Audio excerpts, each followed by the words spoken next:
Hello students, today we are going to discuss a very interesting topic, that is digestion and absorption in human body. Exactly, we have already discussed the digestive system details of the human, as well as in some other also comparative cases, like we have already discussed along with it amoeba. So exactly, now we are going to discuss process of digestion and anatomical details. Previously it was in previous lecture. So today we'll start digestion from buccal cavity.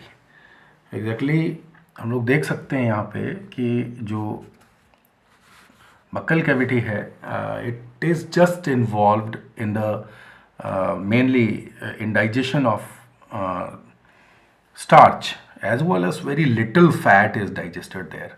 और एक बात और बता दूं कि जो buccal cavity होता है, उसके अलावा अगर ईसोफेगस फेरिंग्स की बात करूं तो देयर इज़ नो डाइजेशन. तो बक्कल कैविटी के बाद pharynx and oesophagus there is no digestion. तो यहाँ पे बक्कल कैविटी में हम लोग देख रहे हैं कि सबसे पहले स्टार्च जो है वो यहाँ पे डाइजेस्ट होता है. और हम लोगों ने पहले जब सलाइवा पढ़ा तो सलाइवरी एमाइलेज का जिक्र किया है.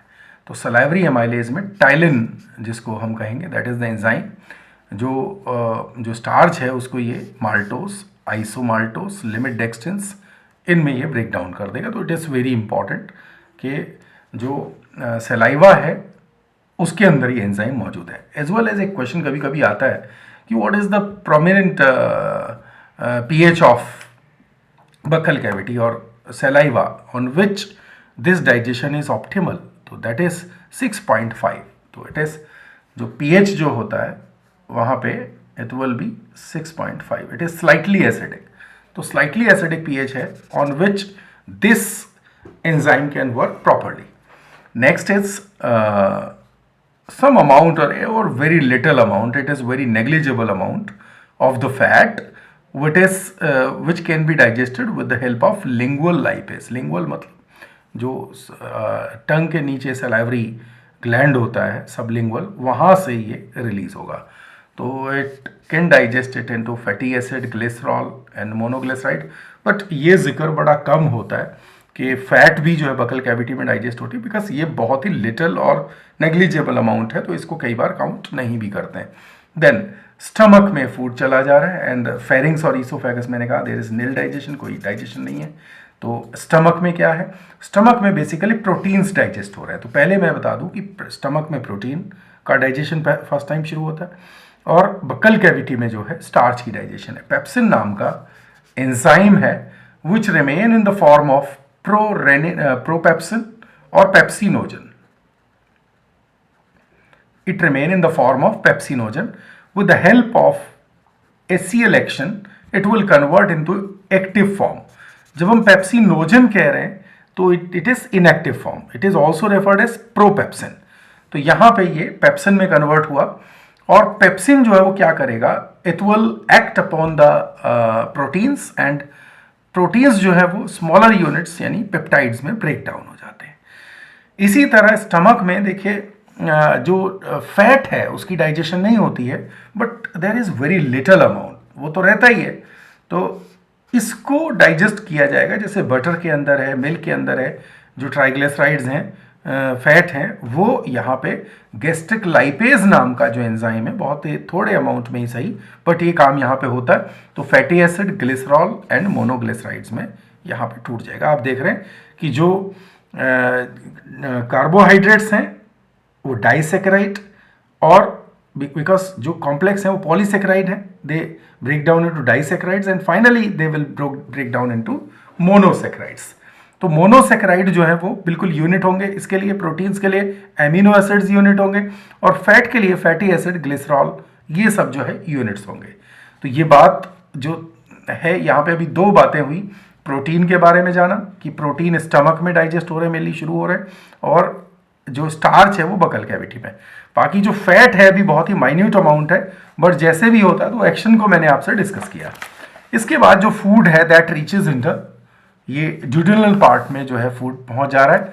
तो ड्यूडेनम जो कि स्मॉल इंटेस्टाइन का एरिया है, करीब 25 सेंटीमीटर लॉन्ग है, यू शेप है या इसको सी शेप भी बोल सकते हैं।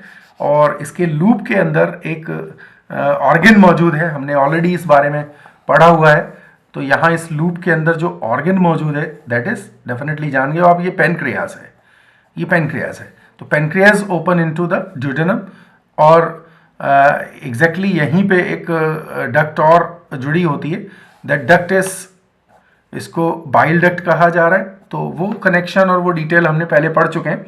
तो यहाँ जो ये एरिया होगा ड्यूडेनम, इट विल रिसीव, एक तो बाइल यहाँ पे रिसीव करेगा ये, और दूसरा ये पैनक्रियाटिक जूस रिलीज करेगा, रिसीव करेगा।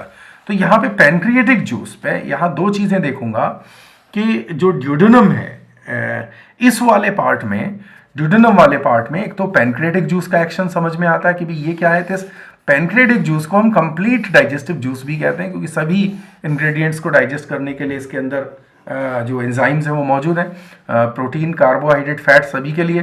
तो यहाँ आप देख रहे हैं कि जो पैनक्रियाटिक जूस है ये पॉलीसेकेराइड्स को, जैसे ग्लाइकोजन वगैरह को जो है, और स्टार्च को, ये pancreatic amylase, actually amylase is a category of enzyme which digest fats, जो कार्बोहाइड्रेट्स हैं, कार्बोहाइड्रेट्स को डाइजेस्ट करने के लिए होता है एमाइलेज। जो पेनक्रियास से आ रहा है तो it is called as pancreatic amylase. Gastric से आएगा तो गैस्ट्रिक, और इसी तरह किसी और इंटेस्टाइन वाले पार्ट से आएगा तो इंटेस्टाइनल बोलेंगे। तो ये पॉलीसेकेराइड्स को माल्टोज में कन्वर्ट कर रहा है, ठीक है। तो इसी तरह ये प्रोटीन्स को क्या कर रहा है, प्रोटीन्स को ट्रिप्सिन एंड काइमोट्रिप्सिन नाम के जो एंजाइम्स हैं ये पेप्टाइड्स में ब्रेक कर देते हैं। इसी तरह आप देखिए कि क्या होता है यहाँ पे, कुछ जो एमिनो एसिड्स हैं, जो terminal end at carboxylic end of the peptides, जो कार्बोक्सिलिक एंड ऑफ पेप्टाइड, यानी कार्बोक्सिलिक जो स्ट्रक्चर हैं, कार्बोक्सिल ग्रुप के जो स्ट्रक्चर्स हैं उनके एंड जो पेप्टाइड के ऊपर ये यहाँ एमिनो एसिड्स अरेंज हैं। तो एग्जैक्टली क्या है, terminal amino acids at the carboxyl end of peptide. जो पेप्टाइड है, पेप्टाइड के जो कार्बोक्सिल एंड्स हैं they contain some amino acids, तो इनको टर्मिनल एमिनो एसिड्स कहेंगे। इनको रिमूव कराना है वहां से, ठीक है। तो इनको रिमूव कराने के लिए there is carboxyl peptidase, carboxyl peptidase. तो एंजाइम्स में जो सफिक्स है वो एज करके लगेगा, है ना। तो सभी प्रोटीनिशियस नेचर है और एज यहां पे लगेगा। तो पेप्टाइड्स है तो पेप्टाइडेज, तो कार्बोक्सिल पेप्टाइडेज है, ये एमिनो एसिड्स को सेपरेट कर दे रहा है यहां से, ठीक है।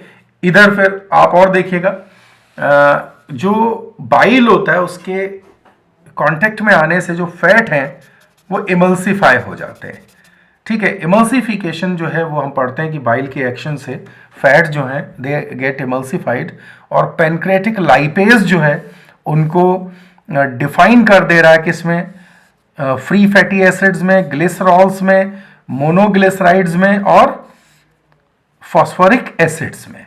ये सारा काम यहाँ पे हो रहा है। इसके अलावा जब आप खाना खाते हो वो सेल्स का बना है, and that also contain DNA, sales contain DNA.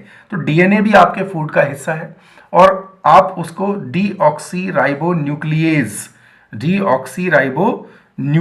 नाम के एंजाइम से डाइजेस्ट कर दे रहे हैं। तो इट इज डीऑक्सीराइबोन्यूक्लियोटाइड्स में कन्वर्ट हो रहा है। और इसी तरह आरएनए जो है इट इज राइबोन्यूक्लिएज है और राइबोन्यूक्लियोटाइड्स में ब्रेक डाउन हो रहा है। तो एक बेसिक करना क्या है आप लोगों को, ये जो मैं बता रहा हूं इन रिएक्शंस को अपने नोटबुक के ऊपर लिख करके और प्रॉपरली इसको पढ़ के समझना है कि भाई बेसिकली तो तीन ही चीजें हैं, फैट है, कार्बोहाइड्रेट्स हैं और जो प्रोटीन्स हैं। इनके डाइजेशन में चाहे वो बकल कैविटी में हो, स्टमक में हो और स्मॉल इंटेस्टाइन में हो, यही प्रोडक्ट्स को ईज किया जा रहा है, ईजी किया जा रहा है, ठीक है। इसको सिंपलर फॉर्म में हम लोग कन्वर्ट कर रहे हैं, और उसके लिए रिलेटेड एंजाइम्स हैं जिन भी सोर्सेज से आ रहे हैं उनको उन सोर्सेज के साथ नाम दिया जा रहा है। जैसे पेनक्रियाज है तो पेनक्रियाटिक वर्ड इसको साथ में जोड़ रहे हैं, जैसे पैनक्रेटिक एमाइलेज, पैनक्रेटिक लाइपेज, इस तरह से। तो ये बेसिकली रिएक्शंस एक तरीके से रिपीटेड टाइप की ही हैं। ठीक है, अब हम देखते हैं कि जो इंटेस्टाइनल जूस है वो किस तरह से कमिंग जो आगे काइम है, स्टमक से आगे बढ़ा हुआ फूड है, उसके ऊपर किस तरह एक्शन कर रहा है और क्या क्या इसकी कन्वर्जेंस हो रही है। तो स्मॉल इंटेस्टाइन के जो इंटेस्टाइनल जूस होता है उसको सकस एंटेरिकस कहा जाता है। Intestinal juice is called as succus entericus and it comes from, जो वहां पे ग्लैंड्स होती है इंटेस्टाइनल ग्लैंड, जिनका नाम क्या था, क्रिप्ट ऑफ लिबरकुन। तो क्रिप्ट ऑफ लिबरकुन से ये एंजाइम्स आ रहे हैं। और एंजाइम कौन है, देखिए अभी तक जो ग्लूकोज है वो माल्टोज तक पहुंचा है तो माल्टेज है, सुक्रोज तक पहुंचा है तो सुक्रेज है, और लैक्टोज है तो लैक्टेज है। तो ये तीनों की अगर मैं कैटेगरी कहूंगा तो तीनों जो है हमारे वो एमाइलेज कैटेगरी के हैं। ठीक है, तीनों जो है कार्बोहाइड्रेट डाइजेशन कर रहे हैं, तो ये तीनों के तीनों क्या है, ये एमाइलेज है। तो एमाइलेज में maltose is converted to glucose with the help of maltase, ये मोनोसेकेराइड है ग्लूकोज। इसी तरह सुक्रोज जो है वो सुक्रेज की हेल्प से फ्रक्टोज एंड ग्लूकोज में कन्वर्ट हुआ। लैक्टोज जो है वो ग्लूकोज एंड गैलेक्टोज में कन्वर्ट हुआ। तो इस तरह से ये देखिए सिंपलेस्ट फॉर्म्स के अंदर डाइजेशन हो गई है। अब ये जो फॉर्म्स हैं ये जस्ट एब्जॉर्ब करने के लिए तैयार हैं। इनको अब सेल्स के अंदर, विलाई के अंदर एब्जॉर्ब कर लिया जाएगा, और जो एब्जॉर्प्शन की प्रोसेस है दैट वी विल डिस्कस अभी आगे। देखिए कि पेप्टाइड्स हैं, पेप्टाइड बन चुके थे, तो पेप्टाइड्स का क्या होगा। पेप्टाइड्स जो कि अमीनो एसिड टर्मिनल्स के साथ जुड़े हुए हैं, उनका क्या करेंगे, तो पेप्टाइड्स के साथ अमीनो एसिड जुड़ा हुआ है यहाँ पे। ठीक है, तो एमिनो पेप्टाइडेज नाम का जो एंजाइम है वो अमीनो एसिड्स को सेपरेट कर देगा। इसके अलावा पेप्टाइड्स जो है कार्बोक्सिल टर्मिनल्स में, वही कार्बोक्सिल पेप्टाइडेज है, ये अमीनो एसिड्स को। अभी देखिए पिछले वाले सोर्स में पैनक्रियाटिक जूस से ये एंजाइम्स आ रहे थे, अभी कहां से आ रहे हैं, इंटेस्टाइनल जूस से आ रहे हैं। इसी तरह फैट का, इसी तरह न्यूक्लियोटाइड्स का। तो फैट को कैसे करेंगे, इंटेस्टाइनल लाइपेज करेगा, fatty acid, glycerol and monoglyceride. आप ऑलरेडी इस बात को जान चुके हैं, ये मैं कह रहा हूं रिपीटेड रिएक्शंस है। इसके बाद न्यूक्लियोटाइड्स हैं, अभी आपने देखा डीएनए आरएनए जो ब्रेक डाउन हो रहा है तब प्रोडक्ट्स बन रहे हैं, तो उनको क्या करेंगे, तो इसके डाइजेशन के लिए न्यूक्लियोसाइडेजेस है और फॉस्फेटेजेस है। ठीक है, तो ये फॉस्फेट में ब्रेक कर दे रहा है, पेंटोज शुगर अलग हो जा रहे हैं। और अगर आप न्यूक्लियोटाइड्स की स्ट्रक्चर देखेंगे आप उसमें तो जान जाएंगे कि these are the part of genetic material, और ये इन सारे कंपोनेंट्स के साथ में टूट करके जुड़ करके बने हुए। तो सेपरेटली ये सारे अगले, अब ये अलग हो गए तो क्या होगा आगे, जब भी नेक्स्ट सेल्स के अंदर इन सारे कंपोनेंट्स की जरूरत है नए लेवल पे डीएनए और ये सब सिंथेसिस की, तो इन सब पार्टिकल्स का यूज कर लिया जाएगा बॉडी में।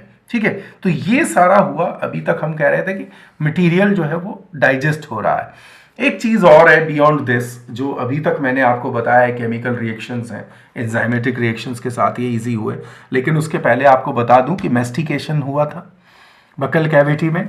जो 32 टीथ था उसने फूड को क्रश किया है लगातार।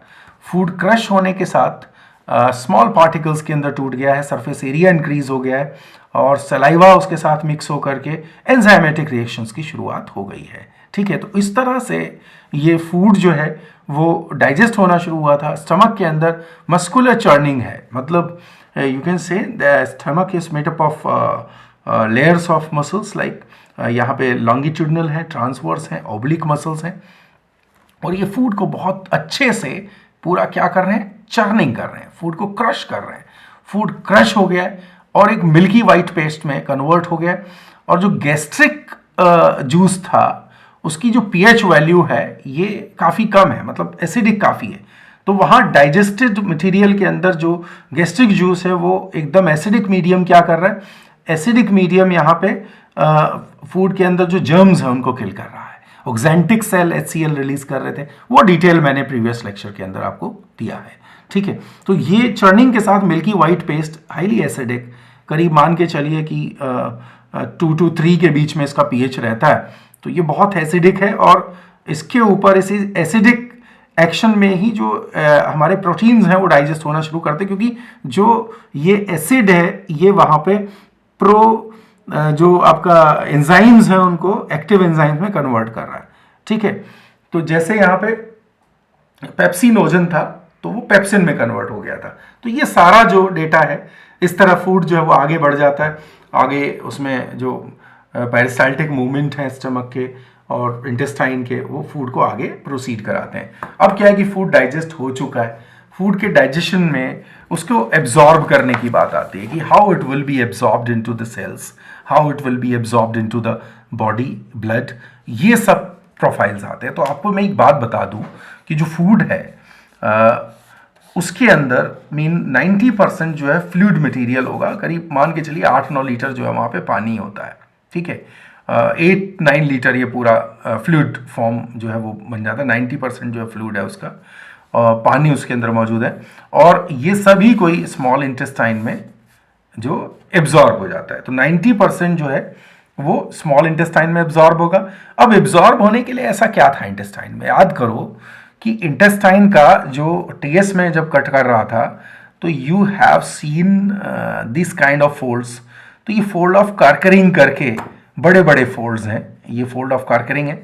इनके ऊपर फिर जो है आप देख रहे हैं कि ये विलाई है, और विलाई को भी अगर डिटेल कर रहे थे तो इसके ऊपर माइक्रो विलाई, जो मतलब सेल्स के बिल्कुल ऊपर जो है फोल्ड्स मौजूद हैं, माइक्रो विलाई थे।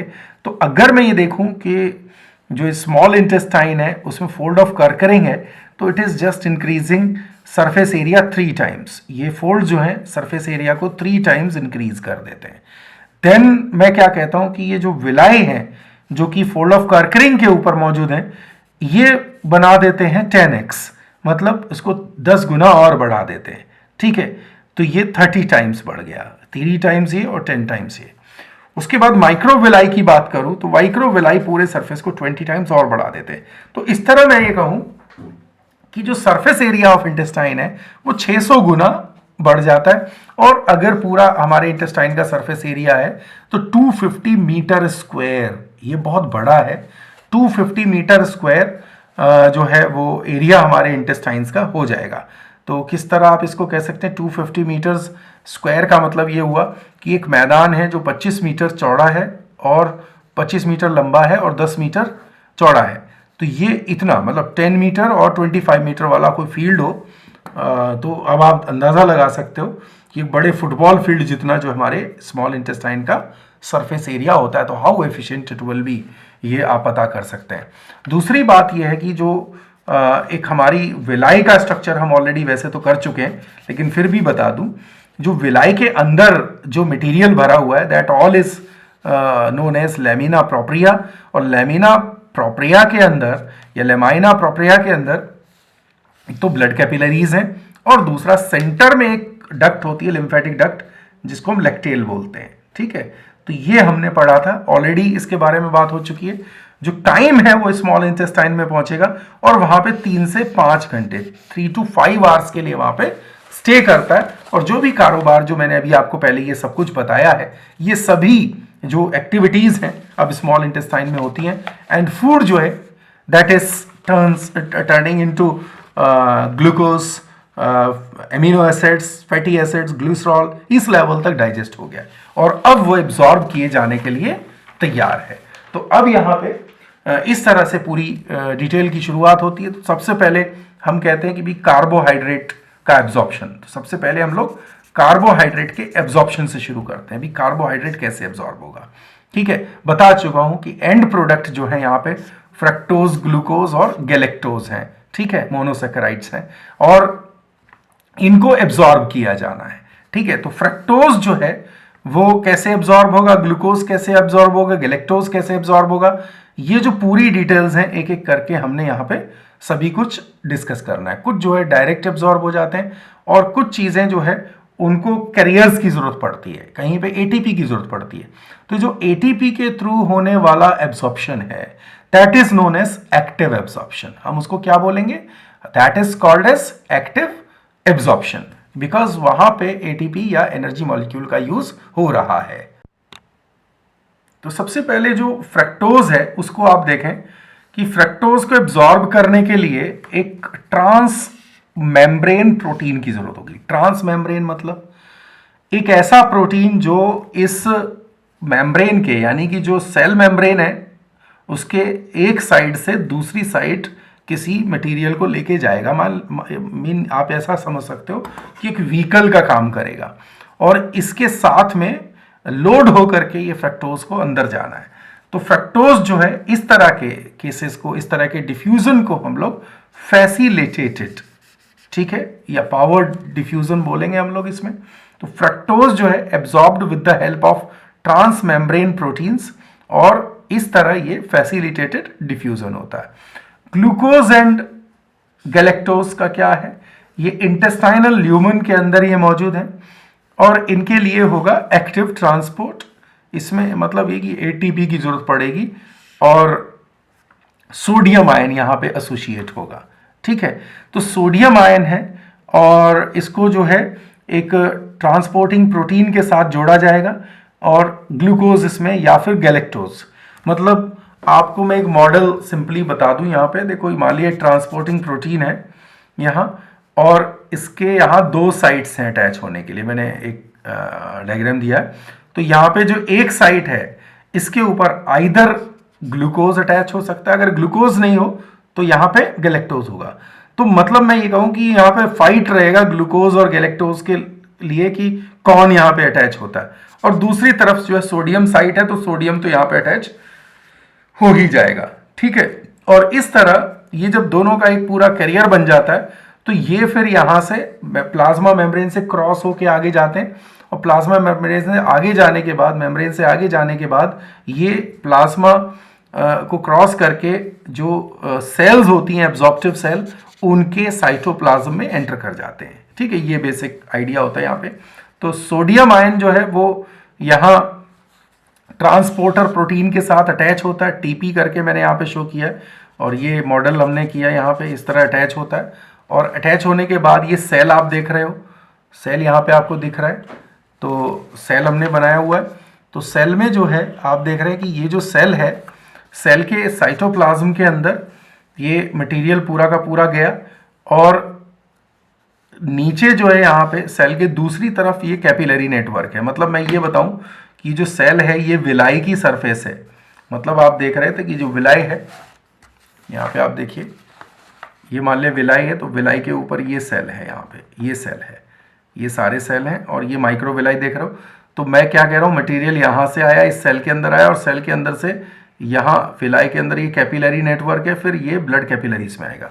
तो मैंने ये सेक्शन जो है आपको इस जगह यहाँ पे दिखा दिया, ठीक है। तो आप क्या कह रहे हो, ये ट्रांसपोर्टिंग प्रोटीन है, ग्लूकोज अटैच हो गया है और गैलेक्टोज भी यहाँ पे अटैच हो सकता है, सोडियम अटैच हो गया है। अब ये इस प्रोटीन के साथ एटीपी के इनपुट से, मतलब एटीपी की ज़रूरत इसलिए पड़ती है क्योंकि सोडियम जो है, सोडियम एक ऐसी जगह मौजूद है जहाँ पे ऑलरेडी जो आयन कॉन्सेंट्रेशन है वो यहाँ अंदर के मुकाबले बाहर कम है, ठीक है। तो कम कॉन्सेंट्रेशन से ज़्यादा कॉन्सेंट्रेशन की तरफ अगर उठा के लेके आना है तो एटीपी का ज़रूरत पड़ेगा।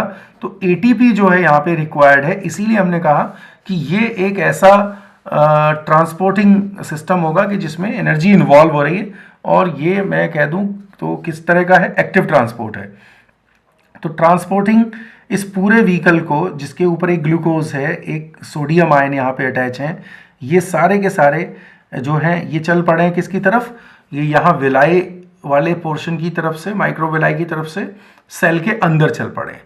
अंदर जाने के बाद ये सारा मटेरियल यहाँ पे अंदर पहुँच गया है और अंदर पहुँचने के बाद ये पूरा ब्रेकडाउन हो जाएगा और ग्लूकोज और सोडियम जो है वो अलग अलग हो जाएंगे और यहाँ से ये अपने आप सेल की तरफ, मतलब ब्लड कैपिलरी की तरफ मूव कर जाते हैं। इसके एक्सोसाइटोसिस इधर हो जाता है और ब्लड के अंदर ये जो है वो रिलीज हो जाते हैं ग्लूकोज बेसिकली, ठीक है।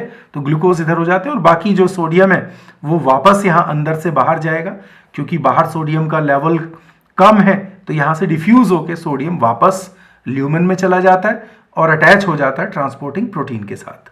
फिर ये नेक्स्ट ग्लूकोज या गैलेक्टोज को अंदर लेके आते हैं और इस तरह ये साइकिल चलते रहेगा।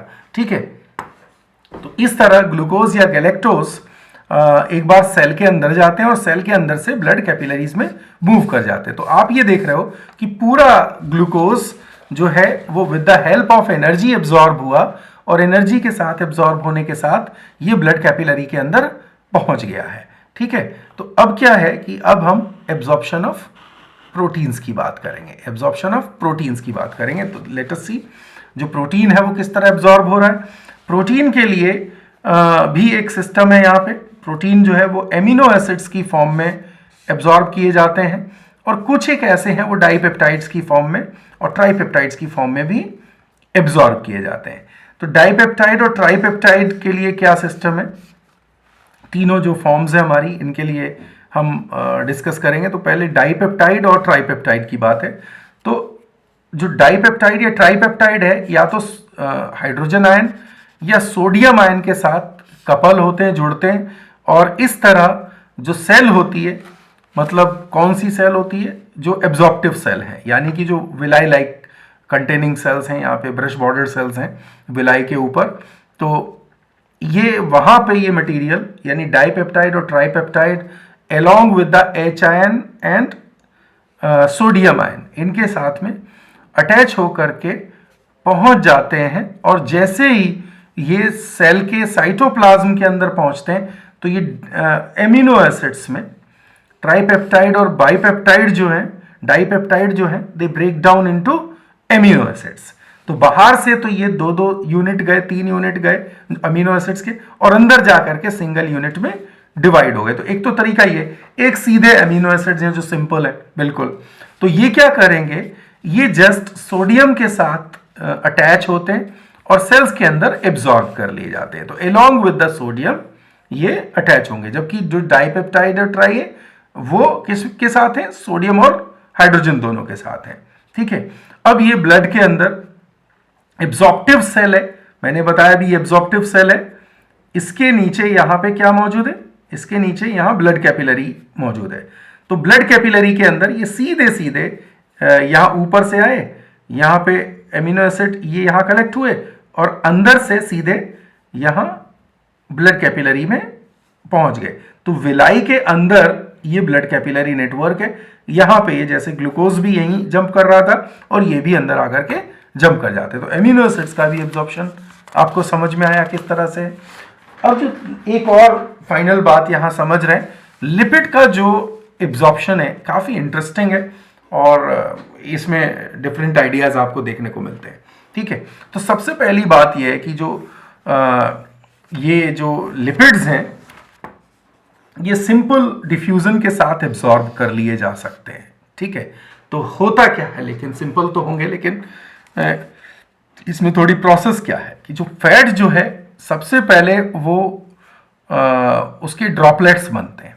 ठीक है, इमल्सिफाइड फॉर्म में आ जाएंगे, मतलब with the help of bile जो देखते हैं आप।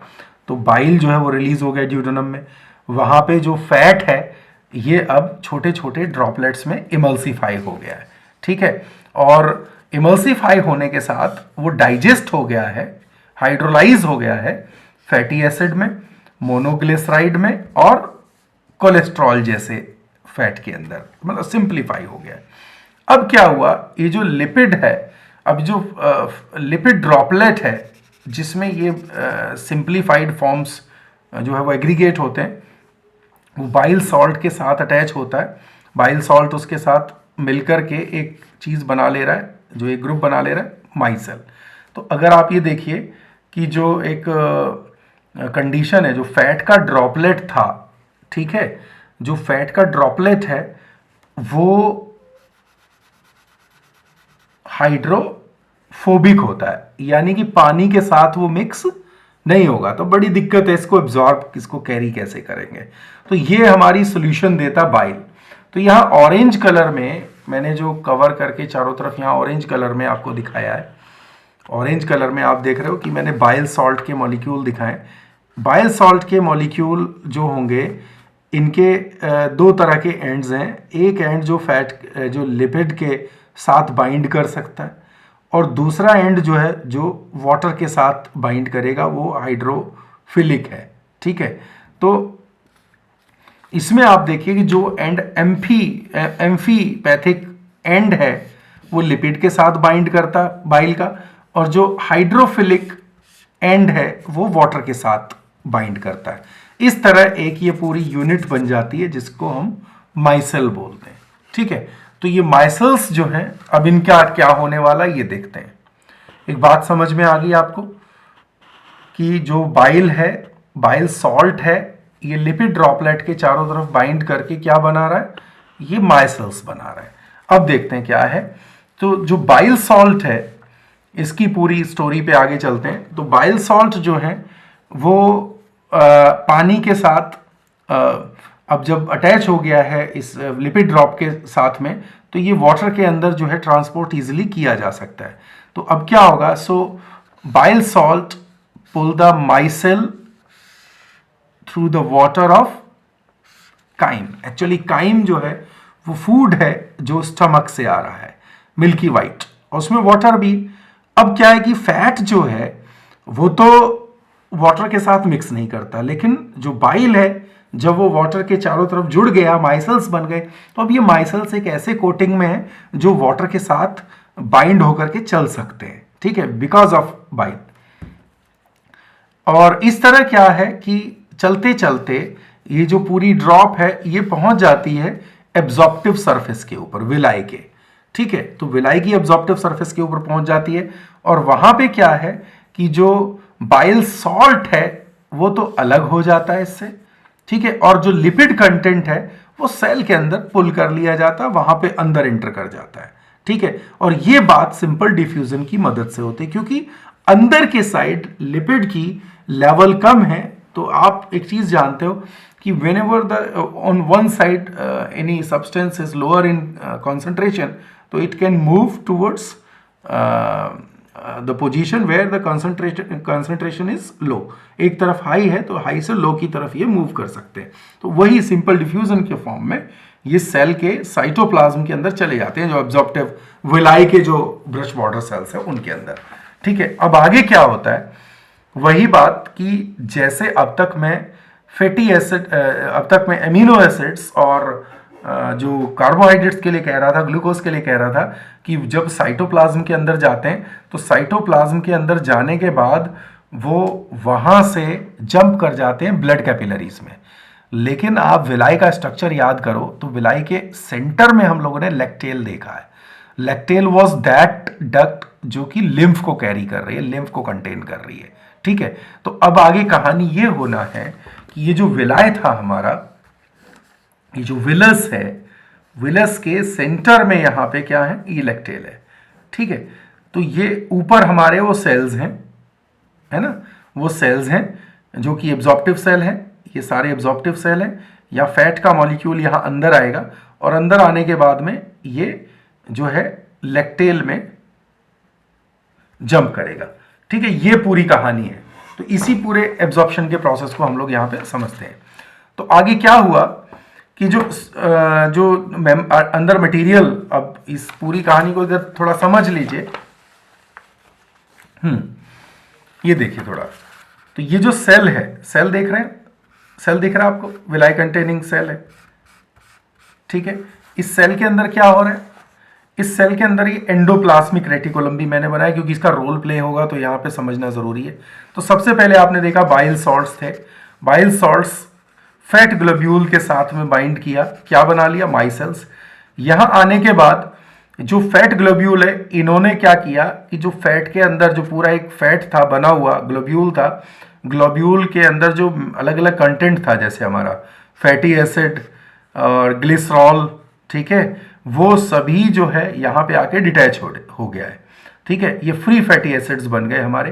तो फ्री फैटी एसिड्स यहाँ सरफेस पे से अंदर आके एब्जॉर्ब हो जाते हैं। तो मतलब ये देखो कि ये जो फैट ग्लोब्यूल है, इट रिलीज्ड फैटी एसिड्स, और फैटी एसिड्स यहाँ अंदर आ गए हैं और स्मूथ एंडोप्लाज्मिक रेटिकुलम के अंदर एंट्री कर गए।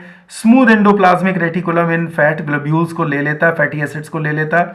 उसके बाद क्या होता है, जो फैटी एसिड्स हैं, फैटी एसिड्स वापस रीजॉइन होते हैं और एक larger size of fat globule बना लेते हैं।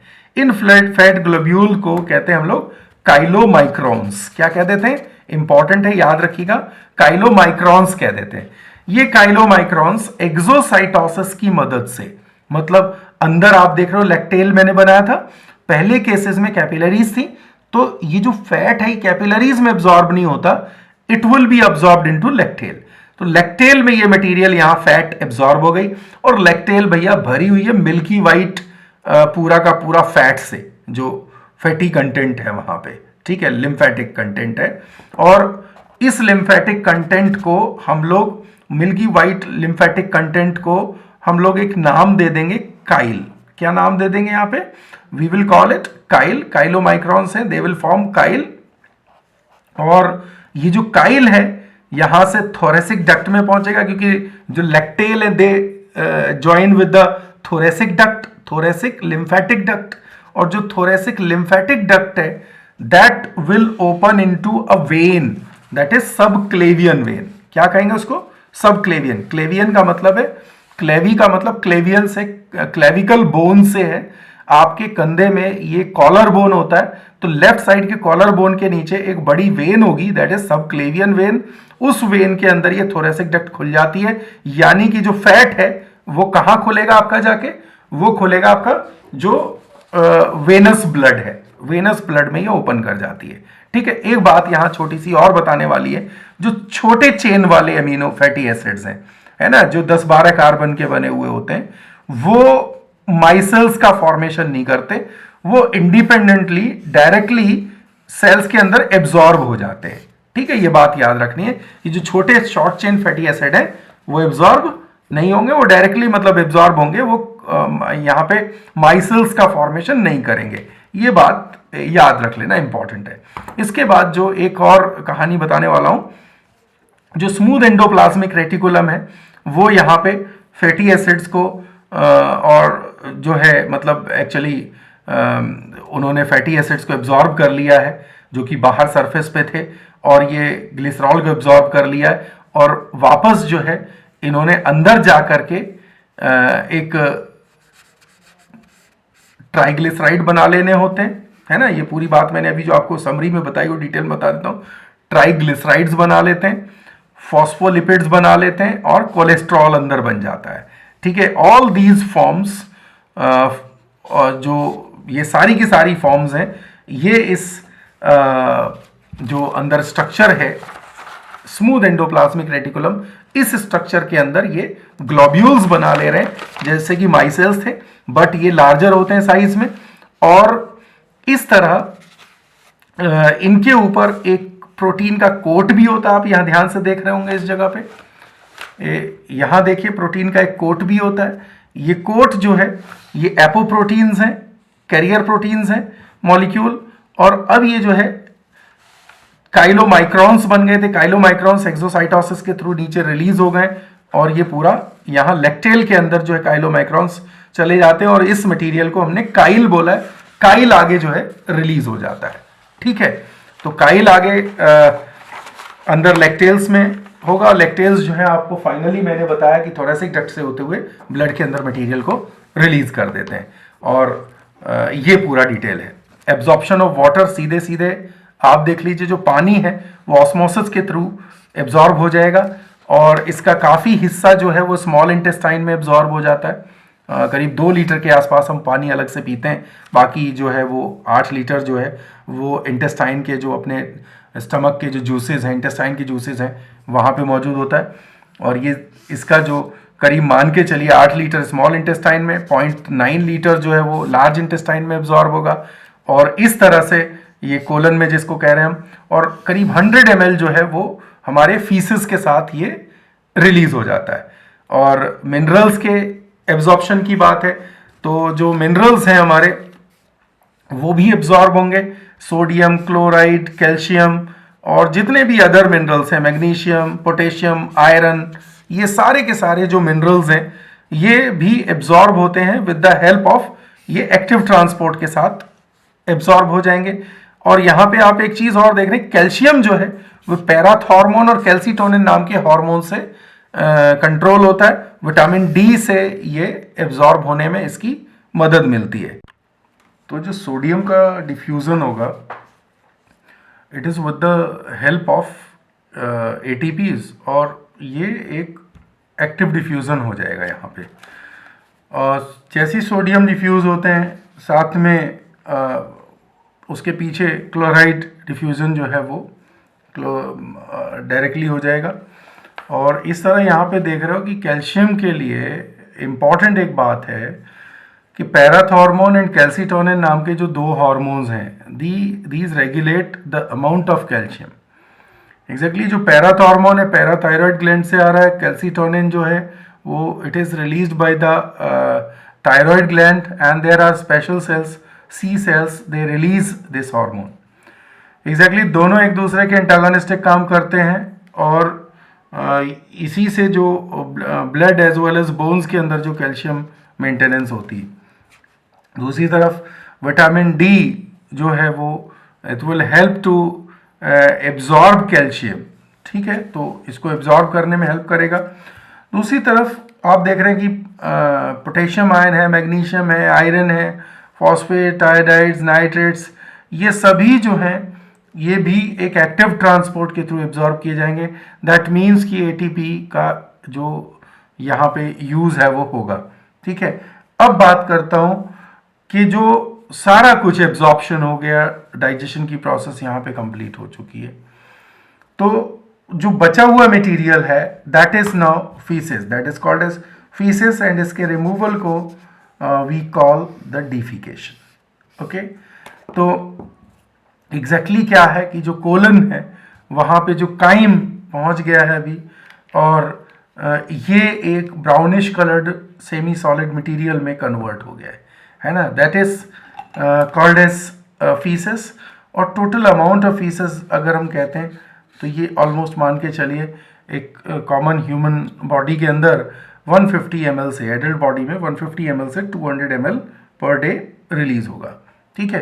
तो रियली है क्या कि जो ब्राउन कलर ऑफ जो फीसेस है वो किसकी वजह से है, ये एक्चुअली जो बाइल सॉल्ट हैं वो ब्रेक डाउन होते हैं, एंड ये जो ब्रेक डाउन है ये बैक्टीरियल प्रोसेस के थ्रू होगा, और इसमें स्टेरकोबाइलिन और यूरोबाइलिन जो है दे आर फॉर्म्ड, और इसकी वजह से जो ब्राउन कलर आएगा, and these both are the product of bile salt.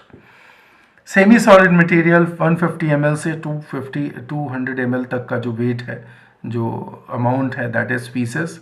और कोलन में इस मटेरियल को स्टे करने के लिए ऑलमोस्ट 3 to 10 आवर्स ये वहाँ पे स्टे करता है। कोलन यानी कि लार्ज इंटेस्टाइन, और लार्ज इंटेस्टाइन को हमने देखा था कि there is ascending colon, transverse colon, descendent colon, और असेंडिंग कोलन से पहले जो है वो सीकम था, सीकम से पहले स्मॉल इंटेस्टाइन था। तो स्मॉल इंटेस्टाइन से सीकम में जाएंगे, और सीकम के साथ ही ऊपर स्टार्ट हो जाता है असेंडिंग कोलन, ट्रांसफर, डिसेंडिंग, ये बताया हुआ है। तो जो कोलन है, कोलन के अंदर बैक्टीरिया भी भाई होते हैं वहाँ पे। तो बैक्टीरिया कोलन के जो हैं वो विटामिन के सिंथेसाइज कर सकते हैं, विटामिन बी के कुछ फॉर्मेट जो है वो सिंथेसाइज करते हैं, जैसे there is vitamin B12, there is biotin, और फॉलिक एसिड है, इसके अलावा पायरिडॉक्सिन करके है।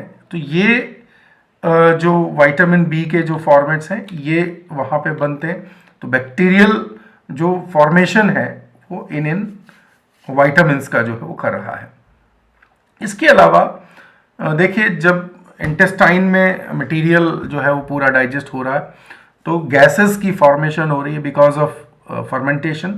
तो जो गैसेस बनते हैं इंटेस्टाइनल उनको फ्लेटस कहा जाता है। और क्या क्या कंपोनेंट है, कई बार हम इसमें देखते हैं भी कंपोनेंट क्या है।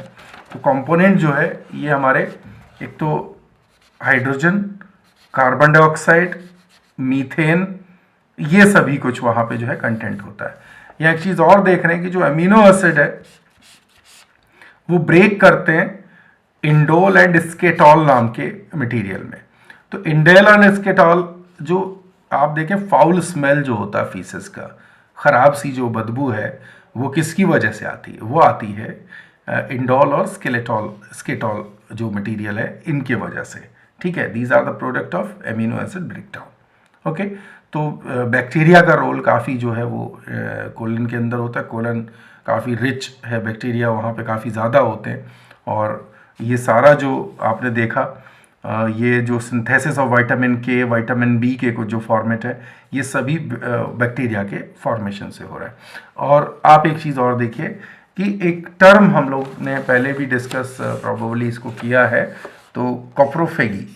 तो कॉप्रोफेगी क्या है? अगर कोई एनिमल अपने ही फीकल मैटर को जब खाता है तो हम उसको कहते हैं कॉप्रोफेगी, ठीक है। तो कॉप्रोफेगी का एग्जाम्पल हम देखते हैं कि जो रैबिट है, that is the example of कॉप्रोफेगी।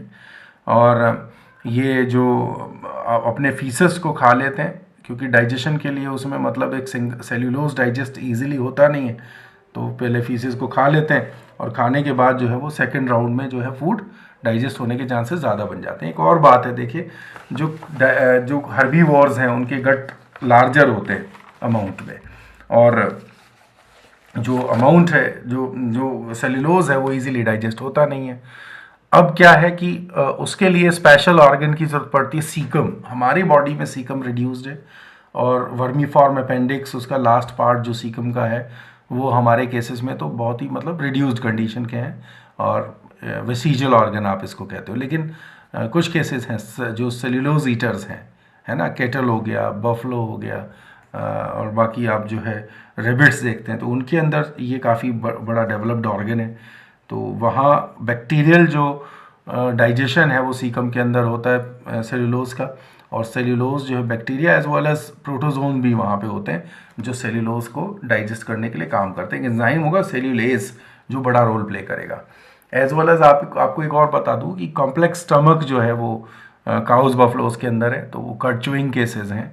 Food को वापस वो अपना बकल कैविटी में खींचते हैं और उसको डाइजेस्ट करते हैं, मतलब च्यू करते हैं दोबारा बैठ करके आराम से। पहले वो खा लेंगे और फिर बाद में उसको जो है च्यू करेंगे।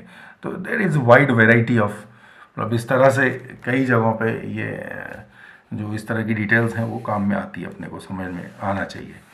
दूसरा एक लास्ट जो प्रोसेस था वो डिफिकेशन का था। जो वेस्ट मटेरियल है हमारा फूड का, ऑलमोस्ट मान के चलिए जो फीसेस है उसके अंदर 30% जो फूड है वो अनडाइजेस्टेड जो है वो मौजूद रहता है, और फीसेस जो है वो डिफिकेशन का प्रोसेस है जिसके थ्रू फीसेस बॉडी से बाहर रिलीज़ किया जाता है।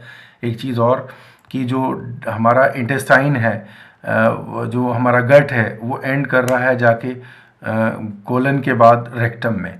तो रेक्टम जो है वो एनल कैनाल के थ्रू, और जो बाहरी स्फिंक्टर है वो एनस को सराउंड करता है। तो देर इज़ रेक्टम, और रेक्टम के नीचे एनल कैनाल है। तो एनल कैनाल के एक एंड के ऊपर होता है इनर स्फिंक्टर, और जो आउटर स्फिंक्टर है, जो बाहर वाला स्फिंक्टर है, वो एनस का आउटर पार्ट जो है वो फॉर्म कर रहा है।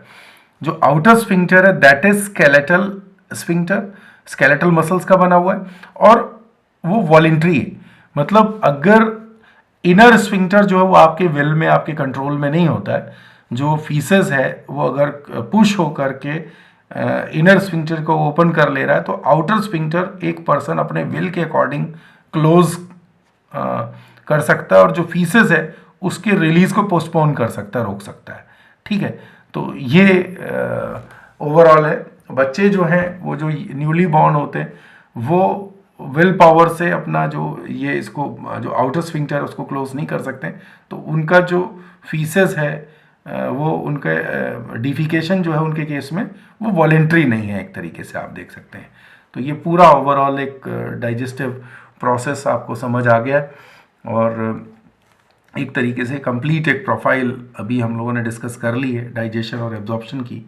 तो ये चीज़ है, और इसको पूरा जो है आप टॉपिक को एक बार जो नोट्स मैंने दिया है यहाँ पे, उसको आप अपने कॉपी के ऊपर, नोट के ऊपर नोट इनको प्रॉपरली बना लीजिए, रिवाइज कर लीजिए, और जो ऑब्जेक्टिव्स हैं वो इसके साथ जितने भी हैं उनको छोड़िएगा मत। और जो आपके ये काफ़ी जो डिटेल है मैंने कोशिश कर दी है कि जो मेन सारी बातें यहाँ पे कवर हो जाएं, ठीक है। तो अभी जो एक न्यूट्रिशन के लिए भी हम लोग कोई एक लेक्चर आगे करेंगे कि जहाँ जो डिफरेंट काइंड ऑफ जो हमारे फूड हैं, how they are important in nutrition process as well as जो वाइटामिन्स हैं उसके लिए भी हम एक लेक्चर जो है वो आगे फॉर्म करेंगे. Okay, thank you so much.